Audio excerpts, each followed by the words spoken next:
Xem nhắn tờ báo, đép tin nhắn tờ báo.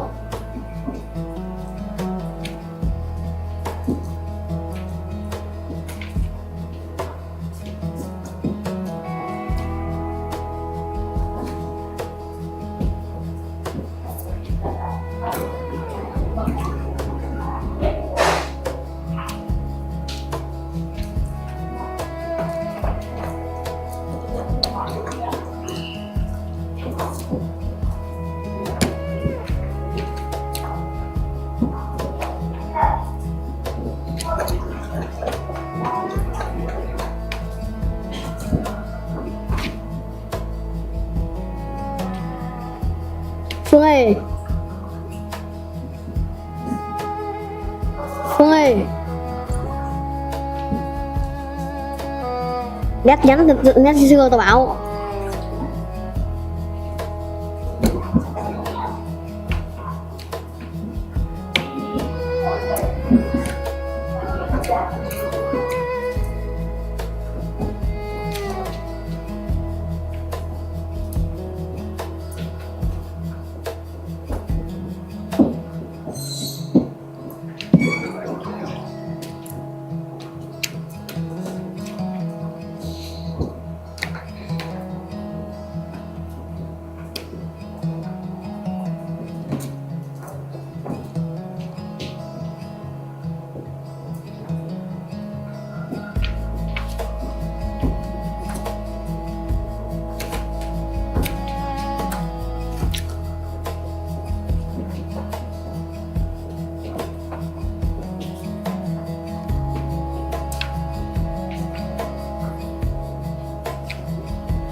Blackheads usually start when pores become clogged with excess oil and dead skin cells, so prevention works best when skincare stays gentle, regular, and simple rather than harsh, aggressive, or constantly changing. Wash acne-prone skin no more than twice a day, and also after heavy sweating with a mild cleanser and lukewarm water, because frequent washing, rough scrubbing, and irritating products can make acne seem worse instead of better.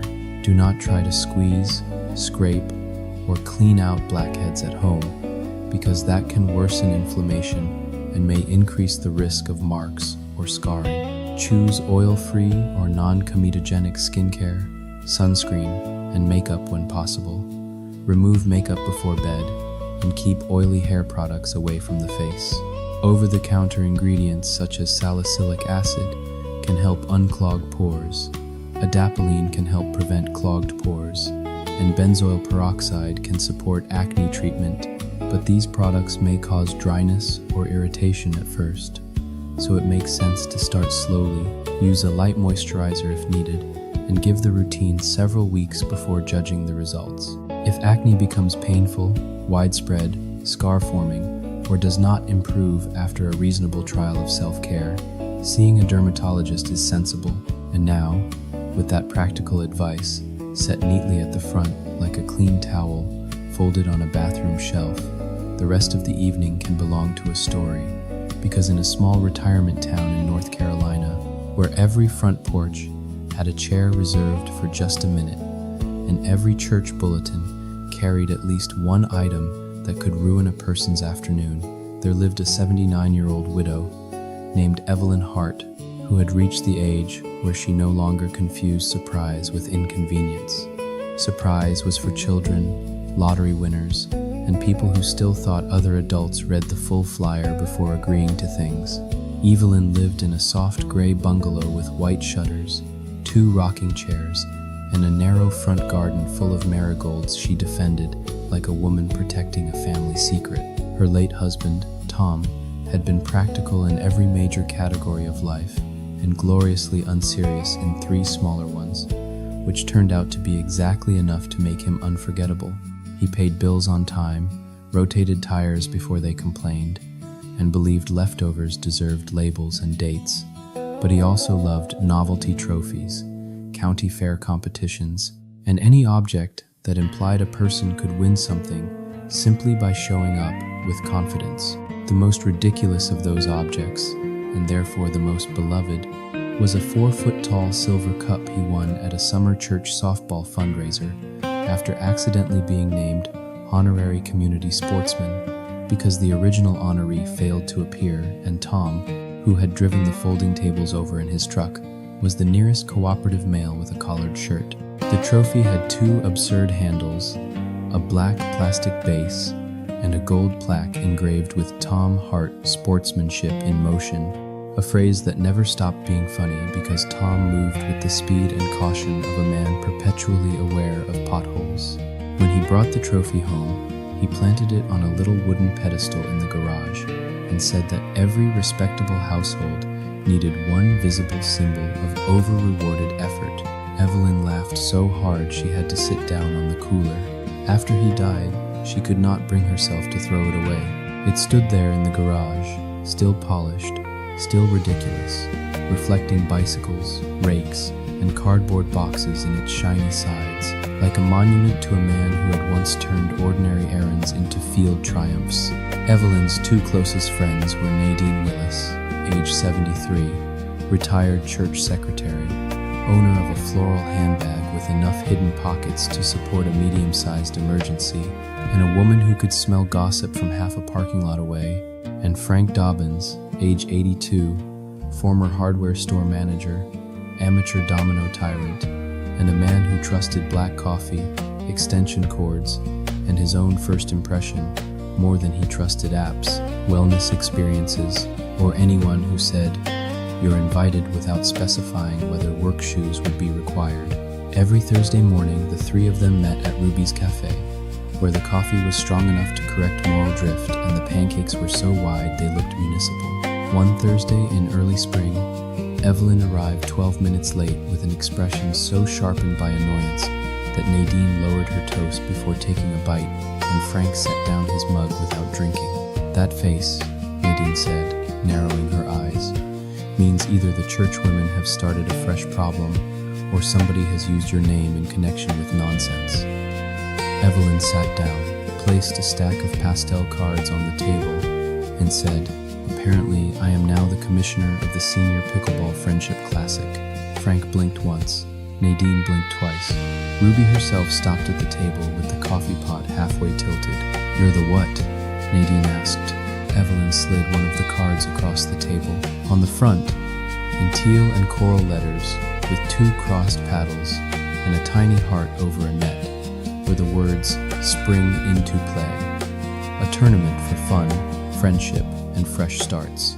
Beneath the title sat a smiling cartoon couple in matching sneakers and, lower down, in bold, her full name, her phone number, and the phrase, "Event Commissioner." "I did not agree to this," Evelyn said. "Yesterday, a man named Ralph called to ask whether competitive grunting was allowed. At 6 this morning, a widow left a message wanting to know if mixed doubles counted as intimacy. 15 minutes later, another woman called to say she had been practicing backhand slices since 1998 and wanted to know whether the tournament would be separated by emotional maturity." Ruby put the coffee pot down with respect. "This is already better than television. Younger people might think that a name mix-up on a community sports flyer was a minor administrative matter, but younger people do not understand retired Americans in pickleball. Pickleball, among senior citizens, is not a hobby. It is weather, religion, hierarchy, and orthopedic theater. By the time the eggs arrived, half the cafe knew that Evelyn Hart had somehow been announced as the public authority over an event she had never agreed to run. A man at the counter asked if there would be mercy rules for those with reconstructed enthusiasm. A woman near the pie case said the whole thing sounded socially dangerous but perhaps useful. Ruby brought Evelyn extra bacon for structural support. Nadine had already turned over the paper placemat and written "Pickleball Crisis" in thick block letters. "We're investigating," she announced. Evelyn sighed. "We're eating breakfast. Both can happen," Frank said, which was exactly the kind of sentence older people use when meddling has already become, in their own minds, a public necessity. By 10:30, they were at the Maple Ridge Recreation Center, where a laminated sign near the lobby read, "Early check-in for Friendship Classic," and a harried receptionist named Chloe looked up and said, "Oh, good Miss Hart, the paddle lady is here." Evelyn stopped walking. "I am not the paddle lady," Chloe blinked, "but your name is on the flyer." "The flyer is wrong. Then why did 3 men leave paddles on your porch yesterday?" Evelyn closed her eyes.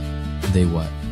It turned out the real organizer was not Evelyn Hart, but Evelyn Hardy, a recently widowed 76-year-old member of the Recreation Board who loved schedules, matching wristbands, and the phrase, "building community through motion." Somewhere between the draft email, the print order, and the bulletin board announcement, Hardy became Hart, and because Evelyn Hart was the more widely known Evelyn in town, the whole community accepted the error with the serene confidence people reserve for incorrect maps and church rumors.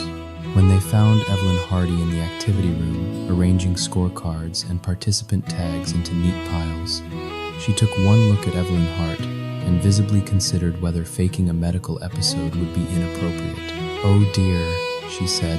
"That is not a solution," Evelyn replied. "Why am I publicly associated with recreational lunging?" Evelyn Hardy confessed the full catastrophe.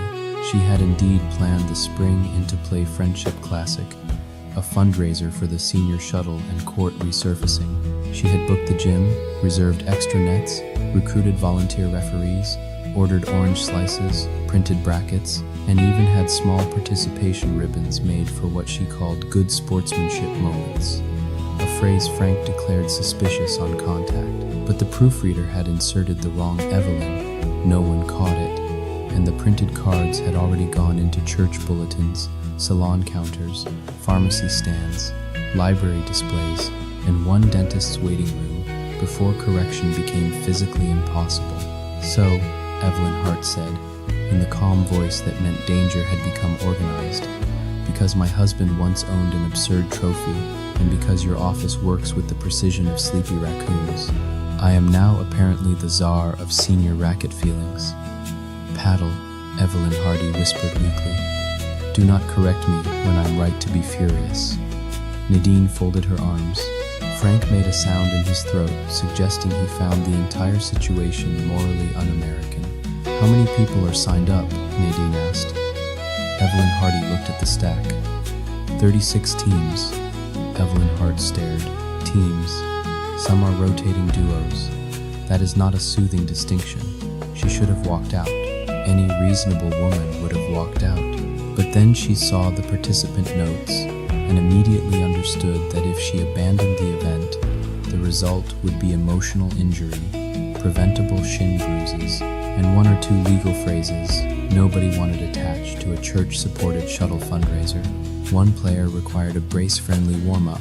Another wrote, sensitive left hip, insensitive remarks from ex-husband not welcome.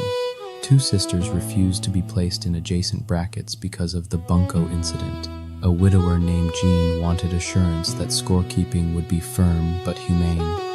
Someone else asked whether there would be a separate lane for those who played with traditional values. Evelyn exhaled once and said, I will help untangle this because otherwise a room full of septuagenarians will weaponize both sportsmanship and compression sleeves. What followed was a week of absurdity so concentrated it should have been bottled and tangled. Sold as local government, Evelyn fielded calls about paddles, age brackets, warming stretches, orthopedic seating, snacks, and whether playful attire might be misunderstood. A woman named Susan wanted to know if leopard print knee braces looked too aggressive. A man called to ask whether overhead serves were a form of showing off. Another woman said she did not object to mixed doubles in theory, but preferred not to be partnered with anyone who said, let's have fun before competition. Nadine took over the phone line one afternoon and became so efficient that 4 people withdrew from fear. Frank handled the equipment list with the cold satisfaction of a man finally finding a disaster that justified his whole personality. No extension cords near the water table, he muttered. I am not dying at a pickleball social because somebody wanted ambient music. Evelyn, to her horror, turned out to be excellent at the whole thing. She color-coded brackets, separated enemies, arranged benches by knee reliability, and created a schedule that minimized crowding, collisions, and the possibility of widowers lingering too long near women in visors. Then, while clearing space in the garage for folding chairs, she noticed Tom's absurd silver trophy glowing under its dust cover. She pulled the sheet back and stood there looking at it, this enormous gleaming monument to accidental honor, and she laughed despite herself. Of course, she said softly into the garage air, you had to come back as decor.